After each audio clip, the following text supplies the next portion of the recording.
Today's stop we're going to learn is Gittin Nun Daled. We're going to start with a quick review. What we saw last time, and we'll show this on the study guide, is that we have, actually, I don't show it from here. Let me find it here. Okay, we have a case.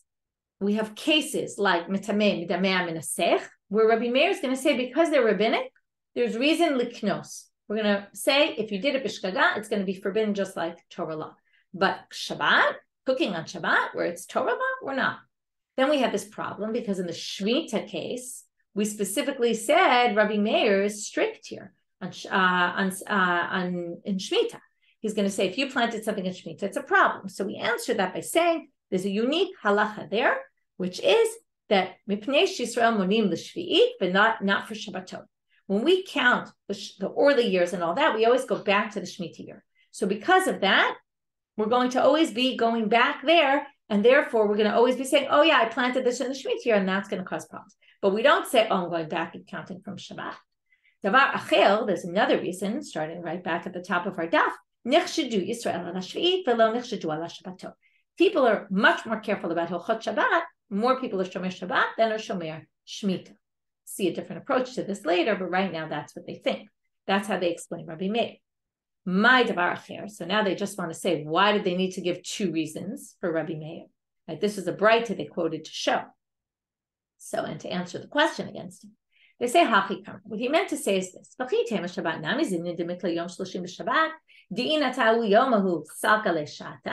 there's a whole law. I'm not going to get into all the details because it's a long daf, but there's a law that on the 30th of Av, you planted a tree.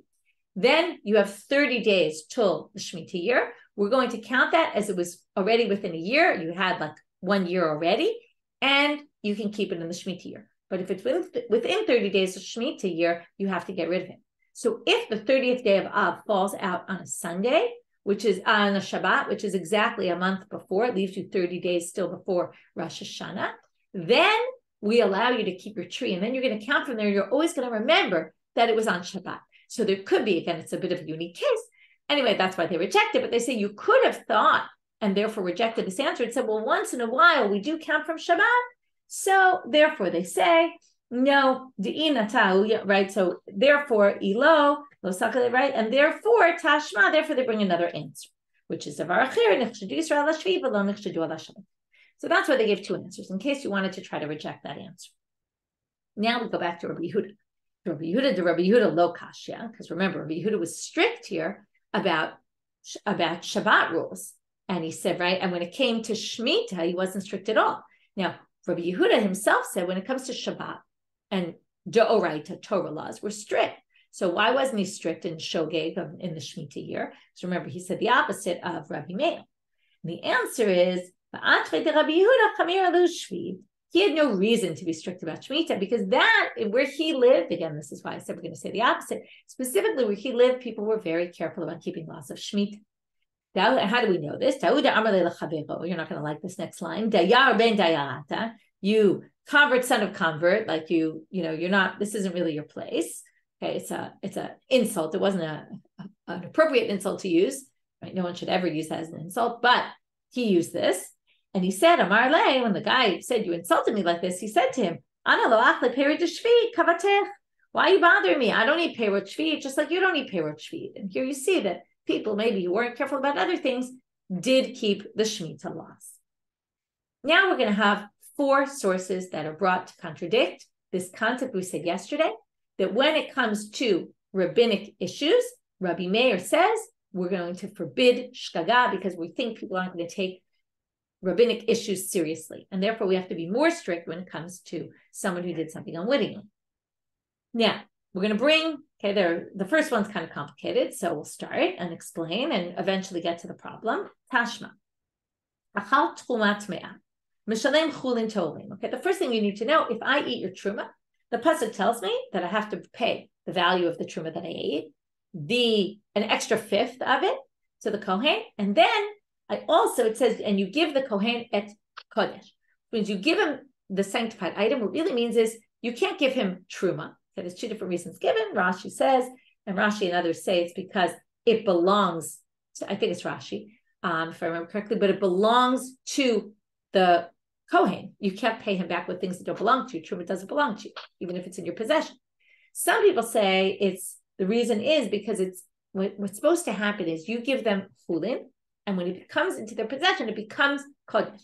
So the way they understand the pasuk is it becomes kodesh in his domain, which means you can't give him truma because it's already kodesh truma, and you have to give him something that becomes truma.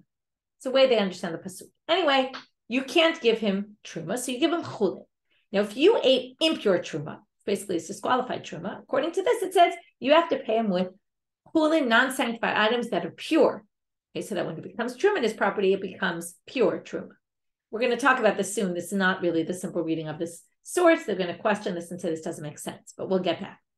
Shilem chulin tmeim. What if you paid in impure chulin? Okay, which now means when they get it, it's going to become impure truma, which is disqualified. Well, remember, you only ate impure truma. So Amar Sumchus Mishum Rabbi Meir. This is going to be important because this is Rabbi Meir, but not yet because we're not going to really understand this. We're going to say this is missing a whole bunch of words and this really isn't what it means. So don't get too hung up over what this means. V'shogeg tashlumav tashlumim. If you did it unwittingly, you didn't know it was tameh, you gave him chulin that you thought were pure. So tashlumav tashlumim, okay, which right now we think means that it works, but you have to pay, right? You have to pay him the value of pure ones. B'mezid and tashlumav tashlumin, and in mezid it does. I'm sorry, I'm wrong. I said it wrong. B'shogeg tashlumav tashlumin, it works. You pay them back, it's fine. B'mezid and tashlumav tashlumin, which means if you did it intentionally, it doesn't work. Which they assume means you have to just pay him something, right? You have to give him something else instead. Could be you have to even what you gave stays with him and you have to give more, but we'll see. That sounds more like what the rabbis are saying. Again, it's not so clear what they're saying, and we'll see soon. In other words, what we're trying to figure out is what does the Gemara think this means right now, even though they're going to understand differently later. So that's why I'm not going to get too hung up over it. The rabbis say, okay, this and that, all of them, tashlumav tashlumim, which means you really paid back. By Torah law, you pay back. So what you pay back is paid. But chozer mishalem chulin to'olim. But in the end, you gave him chulin that are impure, so you have to now pay him pure chulin. So now you have to pay double, according to this. Vehevinama. And then they question and they say, okay, not only did you not do something wrong, but you even made it better for him. Why is that? That's not exactly true, but it's theoretically true. You ate something. The Kohen had truma tmeah. Truma tmeah, the Kohen can never eat. Okay? So you took something that they couldn't have eaten anyway. And now chulin that are impure, the Kohen can actually eat when he's impure. He can't eat truma that's impure. That's forbidden for anyone to eat. But regular chulin that are impure, the Kohen can't eat while he's pure, but he actually can eat them when he's impure. So you're giving him something. Now, the problem with this is that it's going to become truma once you give it to him. But theoretically, its essence is something that could theoretically be eaten by the Kohen. So first of all, it's not worse than what he had before and what you stole from him. And it's even better in a theoretical sense because theoretically, or the essence of this item is actually permitted to the Kohen to eat when he's impure. So why do you have to pay double? It doesn't make any sense, even if you're intentional about it. So Rava said it. Some people say it was just kind of said. This source, obviously, there's something wrong with this source. It's missing a lot of words, and it's not talking about what we thought. So now we're going to start from the beginning. If you eat impure truma, you pay anything. Anything doesn't mean usually kol shu means any amount. It doesn't mean any amount. It means you pay from anything. You could pay from pure, you could pay from impure. It doesn't make a difference because you're replacing something that was impure. So you could pay with something impure. Achal truma tahora. But what if you ate truma tahor? Mishalem chulin tahori. Ideally, you're supposed to pay pure chulin. Okay, non-sacred items, which will become sanctified when they get to the point, and then they're pure, perfect. Shilem chulin tme'in mahu. What if you pay chulin that are impure? What happens? So now, by Torah law, you really only have to return. Another thing I didn't tell you is if you steal truma, you actually have to return something that is a fruit. You can't return the value money-wise. You return something like you ate 10 apples, you return 10 apples. Okay, just you ate truma ones, you return chulin ones. So by Torah law, you just have to return the amount. It doesn't matter whether they're tamei or tahor. So by Torah law, it's fine to return them, even if they're impure. But but rabbinic laws obviously don't give him something that's worth less money. So if you gave him truma chulin tamein, so Rabbi Meir, bishogeg tashlumav tashlamin. If you did it unwittingly, it works because by Torah law it works, and you didn't mean to do it. You didn't know it was tamei. B'mezid ain't tashlumav tashlamin. Which we're going to understand in a minute to mean it actually you paid it. By Torah law it works, but it doesn't really work, and you have to compensate them for their loss by giving them the chulin tamein, tahorim. Pure ones. V'chachamim omrim echad ze v'echad ze tashlumav tashlumim. Both of them, the tashlumim are tashlumim. Again, we're going back to the words of the source. V'choder mishalem chulin torim. And then you have to, though, pay in addition chulin torim. And Amar Rav Acha B'rei Rav Ika, to understand this machloket, he said that really, even though they seem to be saying different things, they really agree about the Mazik case. In the Mazik case, everyone agrees that, again, you paid, and what you paid, because by Torah law, that's his now. You can't take that back. But the rabbis said you gave him something worse than what he had, so you have to compensate him for that as well. Okay? They all agree about that, even though the language that they use is different, but that's the way he understands. But what's the machloket? Look, it's the shogeg case. And here we're going to get to our final point. And even though it says in parentheses, I'm going to read it anyway, the whole machloket is, right? Do we penalize you in a case of unintentional? Because of the intentional case. The intentional case, everyone agrees you have to pay the extra. But what about shogeg? Rabbi Meir savar lo kansu shogeg atu mezid. Rabbi Meir said there's no problem. Chachamim omrim kansu. The rabbi said we did. Okay, and that's what we're going to explain. So which the Gemara says, hachi hashta. Oh, so now wait, before we go on, what do you see here? It's a rabbinic issue because on Torah level you pay back your 10 apples, so you're fine. What's the issue? The issue is Rabbi Meir says, when it comes to shgaga, we don't worry about it. And it's a rabbinic issue. We just said before that Rabbi Meir is gozer in all rabbinic issues. Now we're going to get this answer well, because this answer is going to be the answer for all four sources we're going to see. Hachi hashta, you're comparing, someone who's mitame somebody's stuff by accident, or someone who's midamea, mixes it, right? Or minasech. But hachi hashta hatam gaver l'shilumi kamachavin anam nikom v'likneseh. Here, this person, I ate your truma, and now I'm coming to return you money. That's a good thing I'm doing, right? I'm paying you back for what I stole. We're going to penalize me now? That doesn't make any sense. I'm doing a good thing. In the other case, I was doing a bad thing. I was making your stuff impure. So I did it unwittingly, but we're going to punish me for it, okay? Because of shogeg atu mezid, right? Shogeg on account of intentional. But if I'm doing something good, we're not going to make me penalize. Same thing with the next verse. Tashma, dam shenitma, usrako. I'm a kohen, I'm working in the temple, and I'm working with the blood, and it becomes impure. And I sprinkle it on the altar anyway. Bishogeg, if I did it b'shgaga, hurtzeh. There's a whole thing that in the Beit HaMikdash, there's seats. We learned about it, right? It says Kadosh Hashem on it. And we talked about it in the beginning of the Masechah with, the punching out the letters, how it worked. Anyway, it was meant to basically atone for impurity in the temple. So if I accidentally, or even intentionally, have impurity in the temple, and I sprinkle the blood on the altar, the tzitz atones for me, so I can actually do this on a Torah level. It's not a problem. So therefore, it's going to be a rabbinic issue.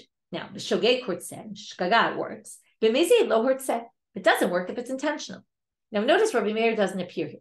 So theoretically, you could say this is just, right? And then we'll say, what's the problem? Here you have a case of shgaga, where it's a rabbinic issue, and we don't say it's like mezid. And Rabbi Meir is supposed to say, yes, it's like mezid. So we could just say this isn't Rabbi Meir. But since we have another answer, we're going to bring the other answer, because it never says it's Rabbi Meir.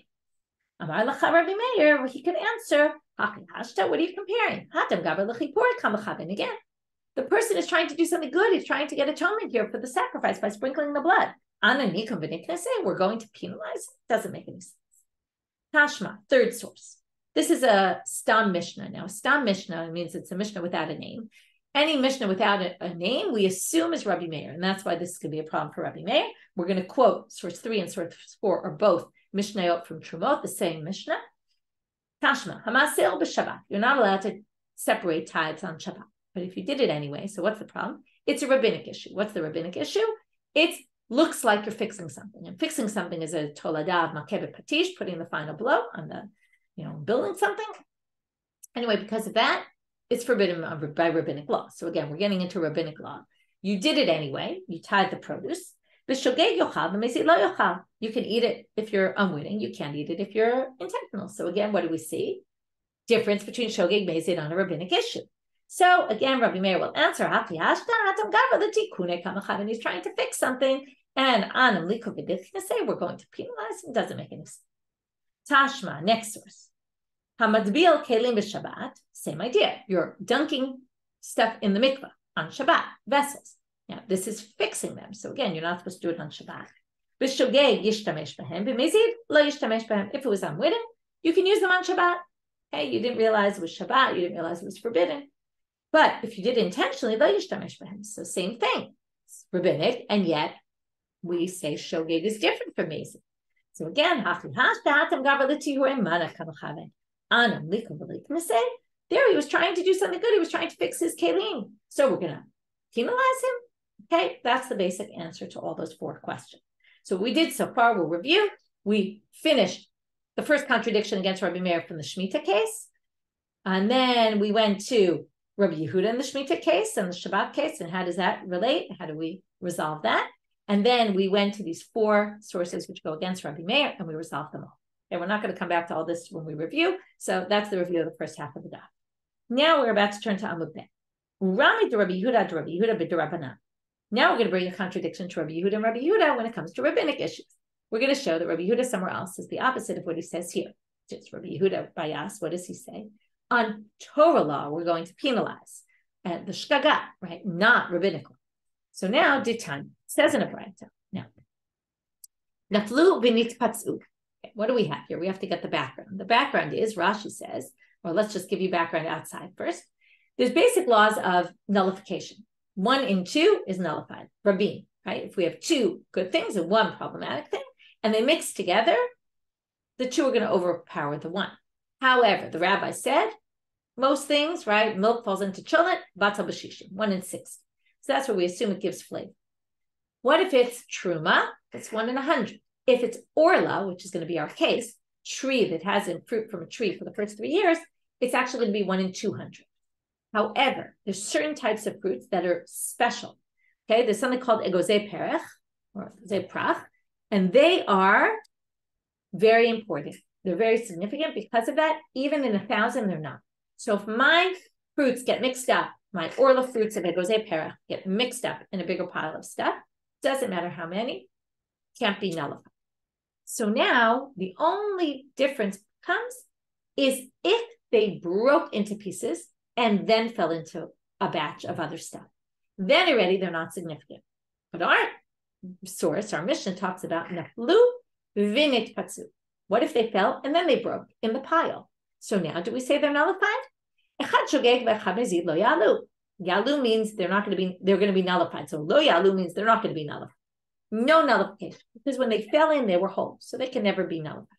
That's Divrei Rabbi Meir for Rabbi Yehuda. What do you see here? It's a rabbinic issue because by Torah law, we're going to see this inside in a minute, but by Torah law, it would be counted 1 and 2. It's only a rabbinic law. What do you see? They're strict. Now, Rabbi Yehuda is only supposed to be strict when it comes to rabbinic law. And when it comes to Torah law, and this is rabbinic law. Notice Rabbi Meir here matches his approach because your Rabbi Meir and Rabbi Yehuda say the same thing for once. Rabbi Yossi and Rabbi Shimon omrim b'shogeg yalu b'mezid lo yalu. We'll get back to them in a minute, but for a few minutes, Rabbi Yossi and Rabbi Shimon both think it depends whether it was shkaga or mezid. If it was shkaga, we're not going to blame you, right? If it ended up breaking, we're going to say it's okay. You can do it. So now they say, wait. As I said, by Torah law, 1 and 2 is nullified. The Rabbananu degatzer, and it's only rabbinic. The kakanis Rabbi Yehuda, and Rabbi Yehuda punishes you here, right? They say it's a problem, even if it's accidental. So what do they say? Rabbi Yehuda says, here's a unique case. Why is it unique? This seems to be the general. We're going to always find, why does this not fit in? Because it's unique. What's the uniqueness of this case? We're worried that you might put it in, it might fall in, and then you'll break it on purpose. And then you'll claim that it was b'shkaga just so that you don't ruin all your fruits. So we don't want you to get to that stage. So therefore, we penalize you even if it's unintentional. Similar to something we saw before. Now, since we're already here, before we finish the sugi and go to the next Mishnah, we have one more thing to do, which is Rami to Rabbi Yossi ad Rabbi Yossi. So after we summarize the whole first part of the daf, I'll just summarize again. Now we brought a problem with Rabbi Yehuda. Right? First, the problems were all with Rabbi Meir. Right? We actually did Rabbi Meir, Rabbi Yehuda, and then back to Rabbi Meir. 4 sources that seem to go against. Now a Tannaitic source that seems to go against Rabbi Yehuda, but we resolved. But in the meantime, we have a problem with Rabbi Yossi because Ditnan. Again, Rabbi Yossi here says, B'mezid, it's not nullified. If you did it on purpose, right, it's not going to work. Rabbi Yossi says, but unwittingly it would. Ditnan, it says in the Mishnah, Niti'ah shel orla v'shel kalei kerem shenit'arvu b'niti'ot achero. You have a plant of orla, and it gets mixed up, or kalei kerem, or it was a mixed breed of vines and something growing in the ground. Now, both of those are forbidden to benefit from, and now they mixed up with other stuff. You actually can't pick anything from that field right now. Why? Because by doing that, this is another issue, which is, I talked about dropping the milk in the chulin. It only works the 1 in 60 if it happens by accident. You can't pour milk into the chulin and say, well, I want a little bit of milk. You won't even taste it anyway, but for whatever reason you want it. So you pour it and you make sure it's less than 1 in 60. You can't do that. You're not allowed to do that from the get-go. So therefore, you can't collect them, because if you collect them, you're already causing laws of nullification to kick in, because then you'll have all these fruits. Some of them are maybe orla, right? But they're nullified into the rest that aren't. But if you did it already, we'll allow laws of nullification to kick in, 1 in 200. As long as you don't have intention to do it. But Rabbi Yossi, right? And that's because right? So you didn't intend for the beetle to work, but it does work. But Rabbi Yossi says, he says, even if you intended to do it, it will be nullified. Now, what did Rabbi Yossi say before? Fine, but if you did it intentionally, it doesn't work. It doesn't become nullified. Here he actually says it doesn't matter. Even if you did it intentionally, it's not a problem. So now they say, why would that be? Now remember, this whole law is rabbinic, because it really would be canceled in Rove by Torah law. It's just the rabbi said, don't do this intentionally, right? And also 1 in 200. Anyway, they say, and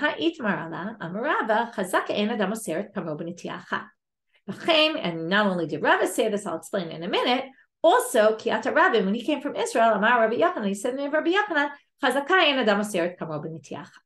we're assuming that nobody would have one orla tree in an orchard with lots of other trees when there was a chance that he was going to forget which one and it would all get mixed up.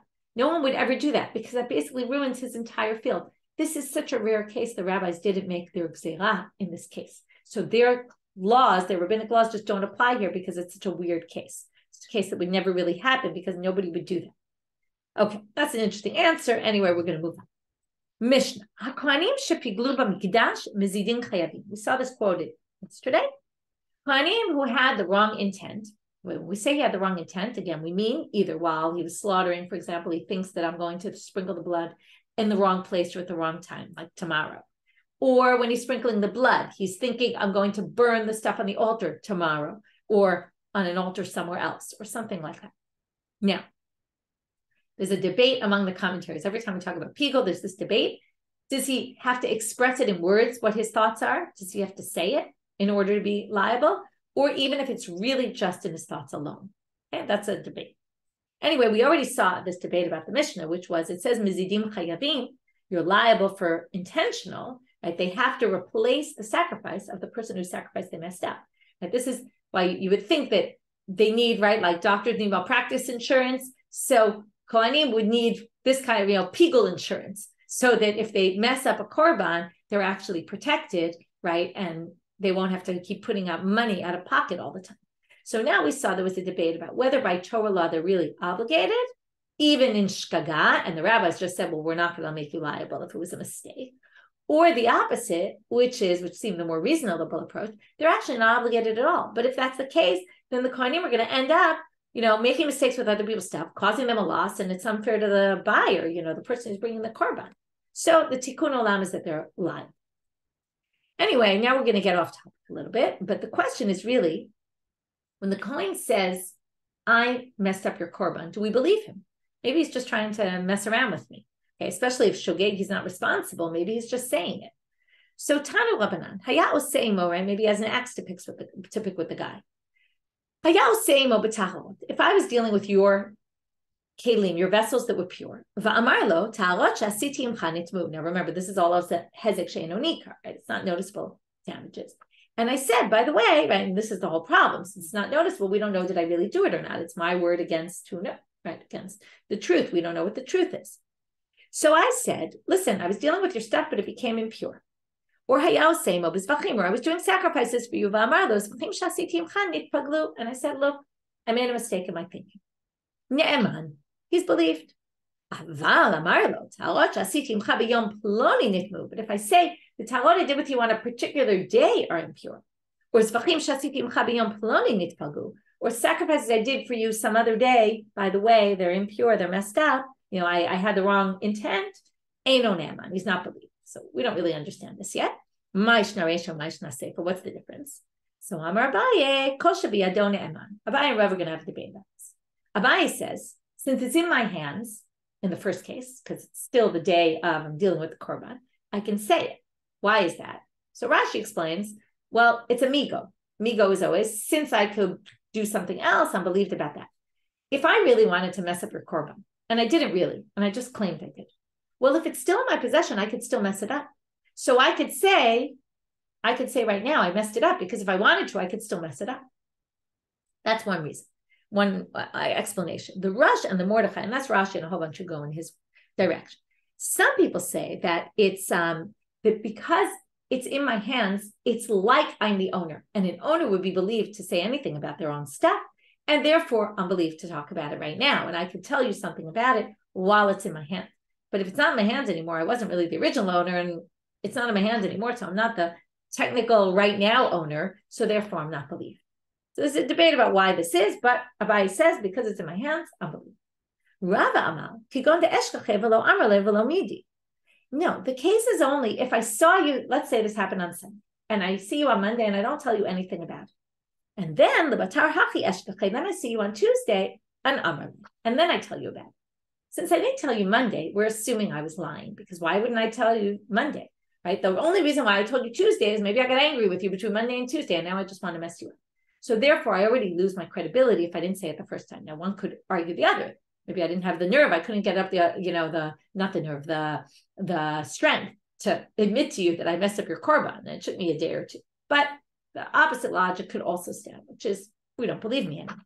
So now we're going to have some situations. There's obviously a big nafkamina, because according to Rava, if it's no longer in my hands, but I haven't seen you yet since, then I'll be believed. And according to Abaye, I won't be believed. So now we're going to have some cases. These tarot, I was with you, there was a case that I was dealing with, became impure.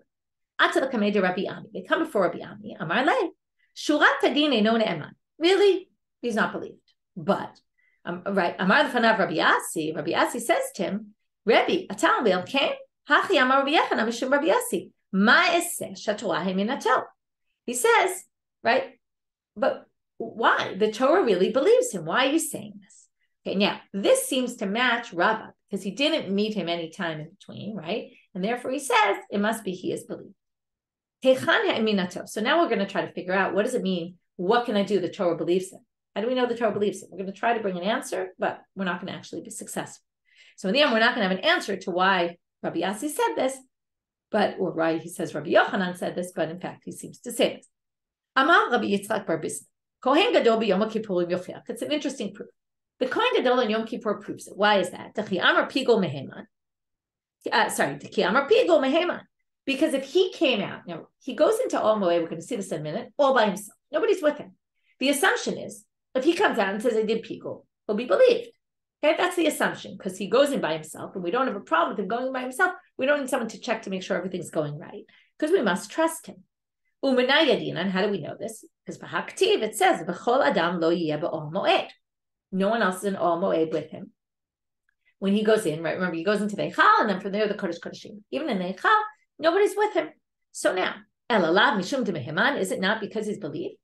To which they say, right, that if he messed up the korban, he'll come out and admit to us, and then we'll have to believe him. To which they say, no. Dilma deshamina depagil. Maybe we'll hear him say, I'm going to sacrifice this in the wrong time. Okay, tomorrow. Now, this shows, by the way, that maybe people pigul is with speaking. It doesn't prove it because it's just suggestion that maybe that's happening. But anyway, maybe they heard him, because even though they're not in the room with him, they could hear from outside. However, they say, no, Ilav de Meheman. If you want to say he's not believed, Afagav de Shamina, Nami lo Meheman, de Dilunulabatar Haki Kamar. Still, you could say, maybe he really is believed. And the fact that we heard him doesn't mean, well, we can hear him, and that's how we know that, we'll know if it's pigul or not, and not because we trust him, because he theoretically, when we hear him, we don't see what he's doing. So we won't know that he's sprinkling the blood at the same time. Maybe it's after he sprinkled the blood already, and then that wouldn't be pigul, just because after you finish sprinkling the blood, if you just say, I'm going to sacrifice this in the wrong time, that doesn't mess up the korban. It has to be while you're doing one of the main avodot, one of the main service rituals of the korban. So that doesn't prove anything, to which they say, Vadilma de chazine bepishpash, but maybe they were looking through, and as again, that would lead us to say he is believed, because again, we don't have any other way to know he was pigul. Then they say that these holes were holes that you could look through into the sanctuary. And then we could be looking at him and see that when he's doing the action, he's saying, and we hear him, we both see and hear. And then maybe that's why, and it's not because he's believed, it's because we can check on him. So, kasha, in fact, this is difficult and it's really hard to prove from here. We don't really know why the Torah believed this, the Kohen, to say that that he messed up the Korban. Okay, so we don't really have an answer. Now we're going to have different cases, not having to do with the Korban or Taharot, but similar idea about do we believe people. So there was a guy who comes before Rabbi Ami. Amarle, Sefer Torah shekatavti l'ploni. The Torah that I wrote for so-and-so, okay, someone ordered a Torah for me. I wrote a Sefer Torah, and askarot shelo lo ktavtim lishman. We already learned about this topic, that you have to write God's name with intent. So in this case, I wrote them, and I actually didn't have intention, okay? I didn't. So now what's the problem? The problem is, well, the Sefer Torah, if we trust me, the Sefer Torah, first of all, I shouldn't get my money. I should have to give my money back that I got, and the Sefer Torah should be disqualified. But what did Rabbi Ami say? Amarle, Sefer Torah biyadni. Who has the Sefer Torah in their possession right now? Amarle, biyad lokach. It's in the hands of the buyer, which means it's no longer in my hands. So the question is, do we trust me or not? So what does he say? Amarle, ne'eman ata lafsid scharcha. Okay, you are going to lose your salary because you're claiming something, and we're going to believe you to mess up. You're not going to get salary for this. But you can't apostle the Sefer Torah. Why not? Because it's not in your hands anymore. It seems to be like a buy, right? It's no longer in your hands. So we can't trust you. Amar le Rabbi Yirmiyah. So Rabbi Yirmiyah has a side question. Yidat say tzchar eskarot, tzchar Sefer Torah, the Sefer Torah kulam yivsid. I might have messed up all the words of names of God, but I wrote a whole Sefer Torah besides that. I should get partial salary for all the work I did. That's fine. Amar le in. He says, what are you talking about? Of course, I lose my whole salary. What is the value of a Sefer Torah without all the names of God in it? So that's definitely a problem, and I shouldn't get any salary. So that's a side thing that we resolved. Now they say, now this is going to go back to a machlok that we saw in Daf Kaf, which is we should put a kulmus over it. He should just go over all the places where God's name is and fix it. Which shows what? If you remember, there was a machlok at Rabbi Yehuda and the rabbis about this, as we're going to see right now. So, Kiman Emedelok Rabbi Yehuda. It must be he doesn't hold like Rabbi Yehuda. Rabbi Yehuda would say that would work. Ditnan, as it says in the Mishnah, you were supposed to write the name of God. But you were not focused and you were about to write Yehuda. By accident, you didn't write Yehuda and it came out to you by accident left out the Dalet. Well, you ended up with the name of God. Rabbi Yehuda says, just go over it again and that will fix it. The Chachamim say this doesn't work. So what do you see here? It must be that Rabbi Ami, who asked him this way, who said basically that Sefer Torah is disqualified, you lose all your money of your salary, even though it doesn't disqualify the Sefer Torah for the buyer, because I'm not trusted to ruin their Sefer Torah because it's already in their possession, and maybe I'm lying just to mess them up. Well, even at my expense, though. But anyway, it seems like it's not like Rabbi Yehuda, because Rabbi Yehuda would just say, fix it up. To which they answer, no, not necessarily. Afilu tema Rabbi Yehuda. Ad kan lo kama Rabbi Yehuda ela b'chad azkava. Rabbi Yehuda only says it when there's one name of God there. Aval de kule sefer Torah lo, mishum demechse kimenuma. But if you fix up, that was one place that you made a mistake. Rabbi Yehuda says fix it up. But if you take the entire Sefer Torah and all the names of God and you're going to go over it, anytime you fix something, you can see, you can notice that you went over it. And the Torah is going to look like leopardy. It's going to have these spots all over. That's not going to look very nice. And that's going to ruin your Sefer Torah. So you can't fix that anyway. Now, that was just an aside. But really what Rabbi Ami said is, we're going to believe you to lose your salary, but we're not going to believe you when it comes to ruining their Sefer Torah, seeming like Abaye, that because it's no longer in your hands. Well, now with the story on Rabbi Aval. Amarli, Sefer Torah shekatavti leploni, gvilim shelalo ibadatim lishman. I didn't treat the parchment for the sake of a Sefer Torah, which is a problem. Amarli, Sefer Torah biyamni. So we asked him the same question. Who's the Sefer Torah in the hands of? This Rabbi Aval. Amarli biyad lokach. He said, in the buyer. Amarlo, mitoch shatan ne'eman lafsid tzcharcha, atan ne'eman lafsid Sefer Torah. This is the opposite of what Rabbi Ami said. Because you're not believed, because you believe that you're not going to get your salary, because that for sure everyone agrees, we're also not going to believe you we're also going to disqualify this Sefer Torah based on your testimony. In other words, the Sefer Torah is disqualified even though it's in someone else's hands. So now we're going to have to figure out why this is. That you'll have to wait till tomorrow. So we did in the second part of today's daf, after we dealt with the Rabbi Meir, Rabbi Yehuda, and then even Rabbi Yossi, and these contradictions between what they say in all these sources, then we got to this new mission about the Kohanim and the Dib Pigul, where it's all based on machshava. It's all, again, hezek she'eino nireh. You can't nikar, you can't see it, recognize it. So how do we know if someone really did it? Do we believe them? In what case do we believe them? And we had this debate, Rav and Abaye, about in what way are we going to believe them and what not. And as we had the Braita that already established the difference if you say today, right, when it's in your, or now, or you say Yom Ploni, and the question is what's really the difference between the two. Abaye and Rava had this debate, and then we saw some stories about situations where we did or didn't believe some. With that, we'll finish today's daf, wishing everybody a great day.